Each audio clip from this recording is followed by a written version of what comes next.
Ito yung escabeche ng lola mo na kahit abutan ka man ng karangyaan sa buhay o lumipas man ang maraming taon, hanap-hanapin mo pa rin. Ito yung escabeche na walang arte. Ito yung escabeche nagpapasarap ng pintuhan habang kumakain ng hapunan. Simpleng escabeche pero malinamnam. Sabaw pa lang, ulam na. Ang number 1 sangkap ng escabeche na hindi pwedeng mawawala is itong luya. Kailangan mong maghiwa ng luya, mga kamatis, at sal, sibuyas, at tsaka ng bawang. Kahit anong isda ay pwede sa escabeche, depende na kung anong available sa inyo. Ang ginamit kong oil na pinagprituhan ng isda ay ito yung gagamitin ko na gawan ng sauce ng escabeche. Aside sa sayang itapon, malasa na kasi to. Ang una natin gagawin is prituhin natin yung luya, yung mga ahos, sibuyas at sal at saka kamatis. Pwede nyo yung ipagsama-sama para lumasa talaga yung oil natin.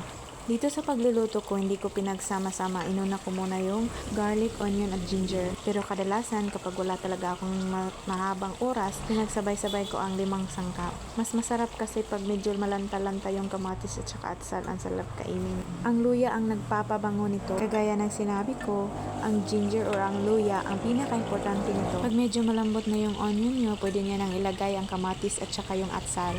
Paghalo-haluin hanggang medyo lumambot din yung kamatis at saka atsal. At kapag medyo malutong na, ilagyan nyo na yung isda nyo. Isang pirasong isda lang ang niluto ko dito. At sa pagprito ko nito, asin lang ang nilagay. Kung crispy yung isda pagkaprito, mas masarap. Kasi lalambot yan sa sauce natin. At bago pa nangyari to, nagmix na ako ng sauce. Isang 6 tablespoon ng toyo, 1 tablespoon ng sugar, 3 tablespoon ng oyster sauce, 2 tablespoon ng banana ketchup or any ketchup na available. Masarap din yung ketchup na Mafran, okay? 2 tablespoon ng suka. Depende na sa inyo kung gusto nyong lagyan ng MSG kasi ako palagi akong naglalagay ng konting MSG, magic sarap, liquid seasoning.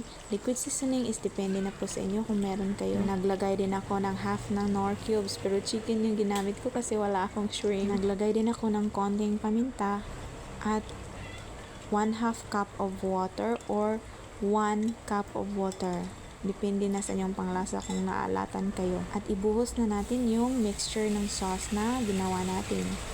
Para sa akin, tansya-tansya lang naman. Depende sa dami ng sauce na gagawin ko. Kasi mas maraming sauce, mas nasasarapan talaga ako. Tapos, pag nagmimix na yung oil at saka yung sauce, ang sarap-sarap talaga. Kagaya ng sinabi ko, sabaw pa lang, ulam na. Takpan muna natin ng mga ilang minuto upang lumabot yung isda natin. Ito yung sinabi ko na half na Knorr cubes. Isa rin to sa nagpapasarap sa mga niluluto natin. Kapag walang Knorr cubes, parang kulang yung lasa ng titikman ko.